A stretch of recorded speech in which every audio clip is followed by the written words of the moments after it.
Alors, on va d'abord commencer par la présentation des grandes pochettes. Les grandes pochettes vont être utilisées notamment pour les coffrets de parfum qu'on va pas s'amuser à emballer dans du papier parce que ça prend du temps. Donc on a des grandes pochettes qui nous sont fournies par le magasin, dont on ne dispose pas en quantité illimitée, mais qui peuvent nous servir pour certaines circonstances, lorsque on a notamment des produits qui sont assez volumineux. Donc la pochette, il suffit simplement de la mettre en forme. À l'intérieur, on met simplement un morceau de papier de soie. Et dès que le papier de soie est bien à l'intérieur de la pochette, on y introduit le coffret.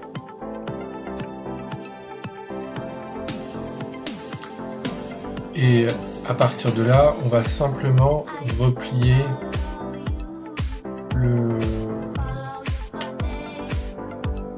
le volet qui est adhésif. Donc il suffit simplement de tirer une languette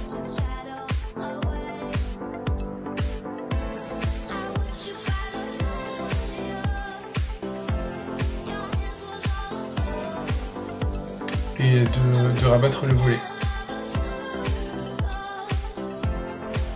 Donc dès qu'on a procédé de cette manière, la pochette est fermée et il suffit simplement d'y ajouter un petit morceau de bolduc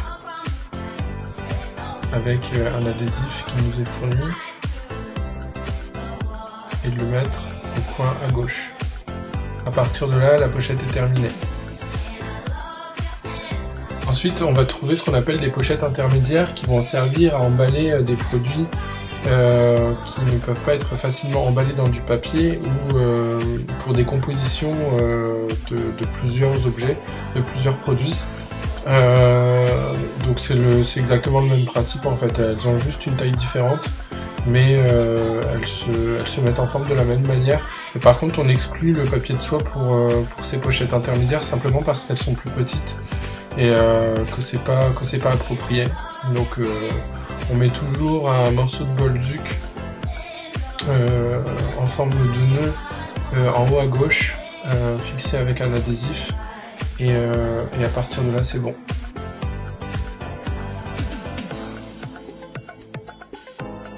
Concernant le papier, emballer dans du papier chez Nocibé, c'est vraiment important parce que c'est la seule ressource dont on va disposer en illimité. Parfois on va utiliser des pochettes, ça nous fait gagner du temps, mais nos campagnes d'emballage peuvent durer des semaines et ces pochettes-là, on n'en dispose pas une quantité illimitée. Donc il faut vraiment les économiser et 80% des emballages qu'on fait en général sur le stand doivent être effectués avec du papier. Donc c'est très important que les bénévoles qui se présentent sur le stand maîtrisent l'emballage du papier. Emballer dans du papier, c'est pas très compliqué chez Nocibé, c'est simplement une question de mesure et finalement dès qu'on a pris cette habitude et dès qu'on a compris en fait comment on devait mesurer le papier, c'est d'une simplicité qui est vraiment accessible à beaucoup de monde. Donc la mesure du papier, c'est la première étape et c'est la plus importante. Et en gros, en fait, on va prendre cet objet en fait comme modèle. Il faut toujours placer le produit face à nous, à l'horizontale. La mesure du papier, la première mesure du papier, ça va impliquer de faire ce mouvement-là. Donc on prend le papier en fait et on le met à la verticale par rapport au produit qui est à l'horizontale. La première mesure qu'on doit faire, c'est celle-ci.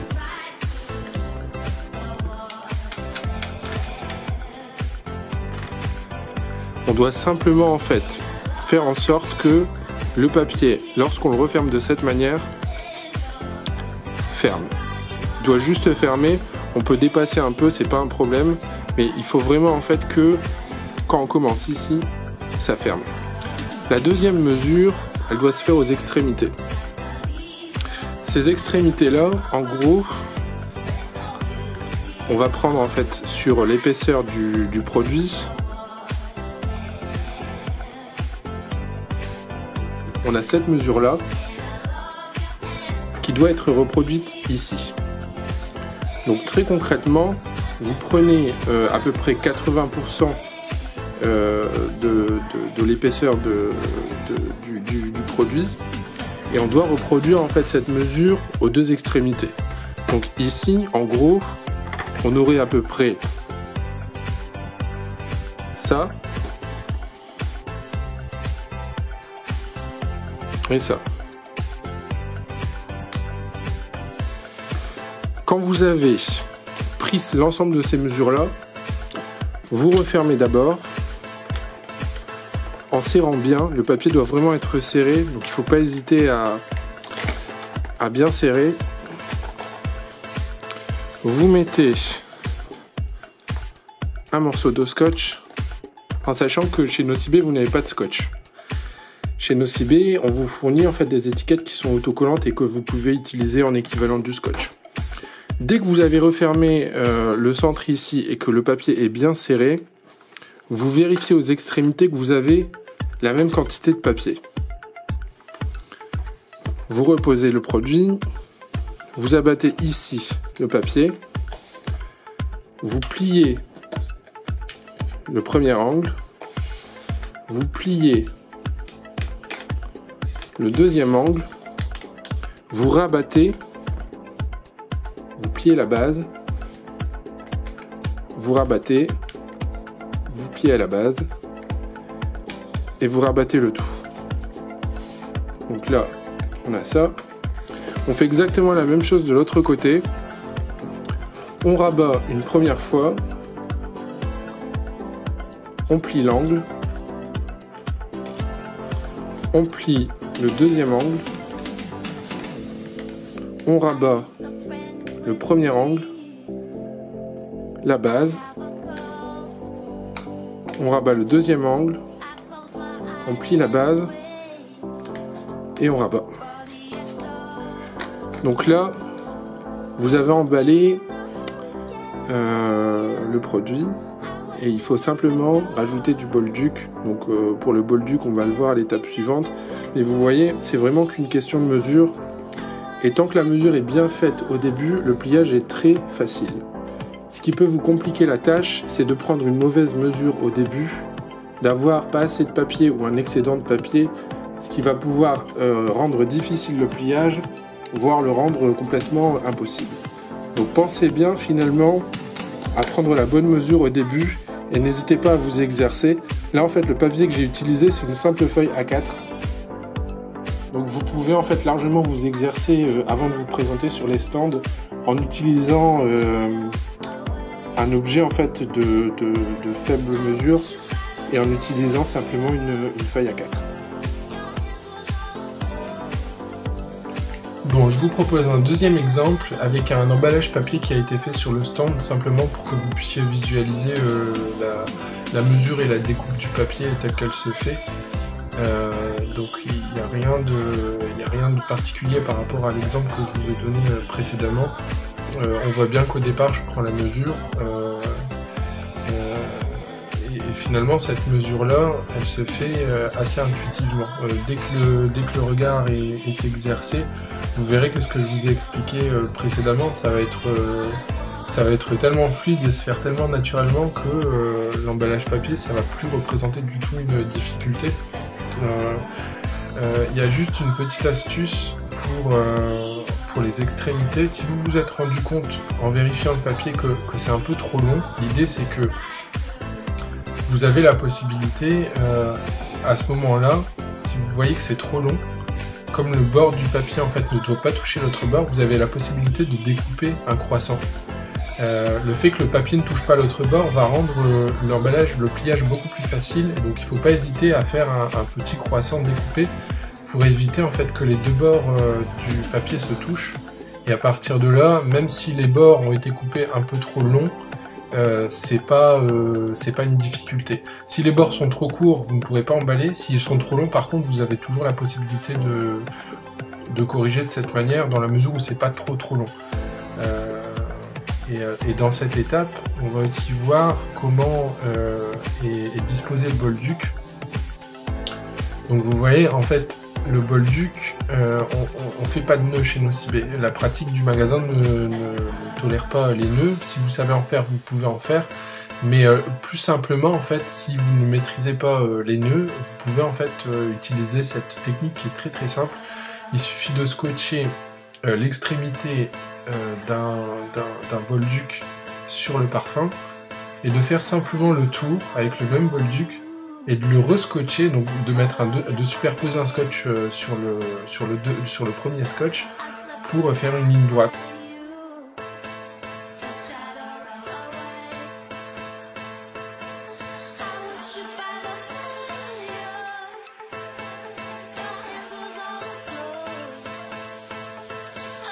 Bon, autre chose, on a aussi de toutes petites pochettes qui peuvent être utilisées lorsque on a par exemple une personne qui va se présenter avec plusieurs parfums.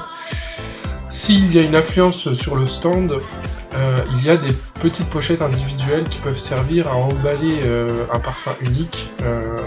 Donc c'est la même chose que pour toutes les pochettes, en fait, elles sont en quantité assez limitée. Donc on les utilise simplement au moment du rush, au moment où on a beaucoup de monde sur le stand.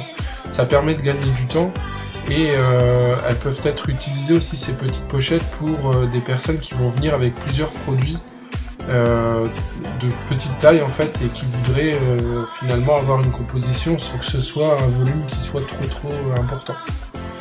Donc c'est toujours le même procédé, ça ferme par adhésif. Et on rajoute simplement un bolduc au coin, un morceau de bolduc au coin à gauche. Donc vous pouvez en fait, lorsque vous avez des clients comme ça qui arrivent avec plusieurs parfums, utiliser une partie de pochette et le reste en fait à utiliser avec du papier. Ça permet de gagner du temps.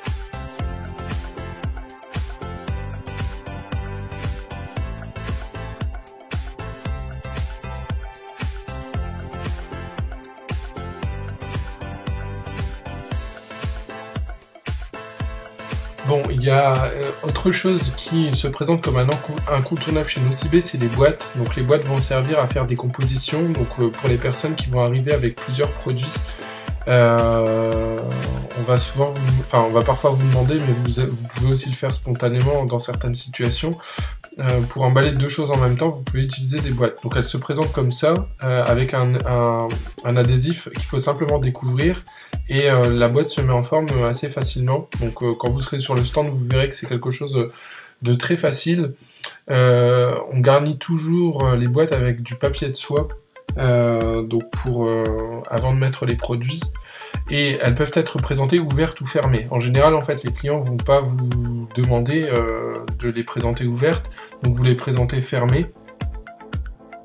Et donc l'idée, c'est simplement de mettre du bolduc comme on en met sur les emballages papier. Donc sans nécessairement faire de nœuds, sans nécessairement faire quelque chose de complexe, juste faire le tour en posant une extrémité du bolduc avec un adhésif, en faisant le tour de la boîte avec le bolduc, et finalement superposer un adhésif au-dessus du premier.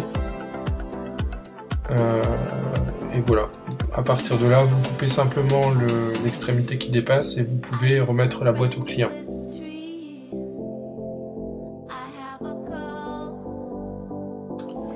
Ensuite, il y a une technique qu'on appelle la technique du bonbon, qui se présente comme telle. On va utiliser une feuille de papier transparent sur laquelle on va mettre une feuille de papier de soie.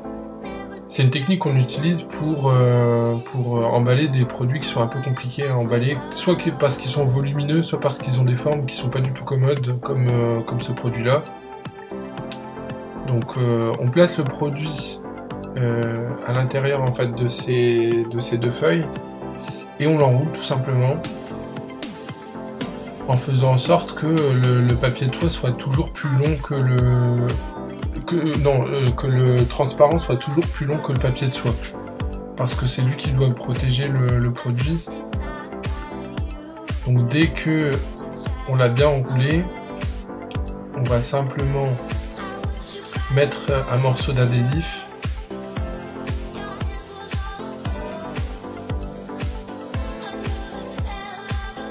Et à partir de là, il s'agira simplement de nouer les extrémités. Donc pour les nouer, on utilise du bolduc. Donc là, en fait, on prend l'extrémité et on la tourne en fait pour que ça tienne. On fait simplement un tour et avec le bolduc, on fait un nœud qu'on double.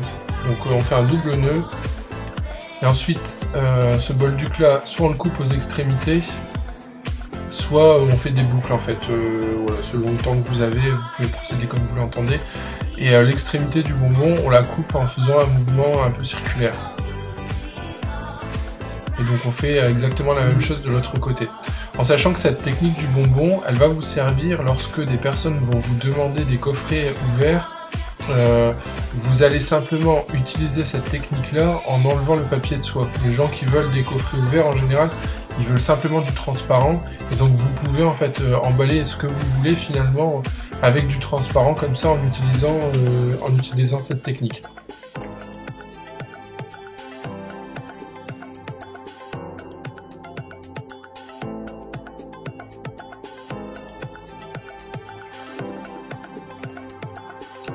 Alors, il y a quelque chose qu'il ne faut pas oublier de faire sur le stand. Là, vous voyez, c'est la caisse.